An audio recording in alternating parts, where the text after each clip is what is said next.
বিগত এটা বছৰে সন্ধান নাই নুনা পাঠকৰ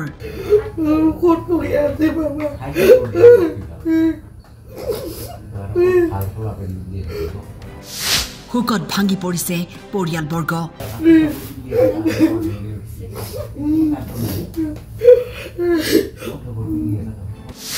সন্ধান দেউতাক ৫০,০০০ টকা পুৰস্কাৰ ঘোষণা বঙাইগাঁৱৰ এইজন ব্যক্তিৰ নাম নুনা পাঠক বিগত বৰ্ষৰ এপ্ৰিল মাহতে ঘৰৰ পৰা ওলাই আহিছিল তাৰ পিছৰে পৰা আজিলৈকে সন্ধান নাই মানসিকভাৱে কিছু অসুস্থ আছিল হেনো লোকজন পৰিয়ালৰ লোকে আৰক্ষী থানাত এজাহাৰ দাখিল কৰাৰ উপৰিও বহু ঠাইত বিচাৰ খোজাৰ কৰিও সন্ধান উলিয়াব নোৱাৰিলে নুনা পাঠকৰ সন্ধ্যাবেলা বোলে শনিবাৰ আছিল গেল বোলে ক'ৰবাত ডাউৰীয়া উলিয়া মাথাৰ গৰমতে না জ্বালাতে চিন্তাতে এনা সেই গোটাই কৰিয়ে পাইলোঁ গোটাই কৰিয়ে চাইলোঁ কিন্তু মানুহটো কোনো খোজ খবৰ নাপাওঁ এনে গণনা থননা কৰে চাইলে মানুহ তাক থকা বুলিয়ে গোটাখনে কয় খবৰ বাতৰি কিন্তু আৰু এতিয়া কৰিয়ে চাবা খোজোঁ কি হয় কপাল কাবাই যদি দিবা পাৰে ধৰিয়া এনেতো গোটেই পাহাৰে পৰ্বতে চব বিচিৰাইলোঁ আৰু কোনো মানে কি নাই কিন্তু মানুহটা আছে থাকা কথা নাই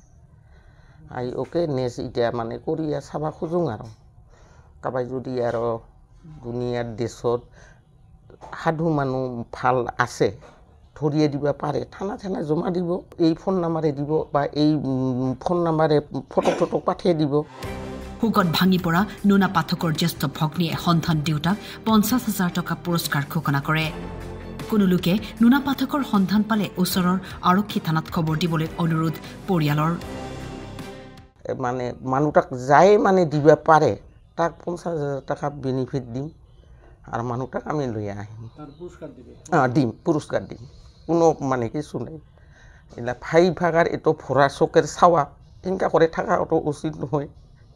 ইজনে মই হ'লো টাকাৰ বইনি সহ্য কৰিব নাপাৰোঁ বঙাইগাঁৱৰ পৰা উত্তম কুমাৰ বৰ্মনৰ ৰিপৰ্ট টাইম 8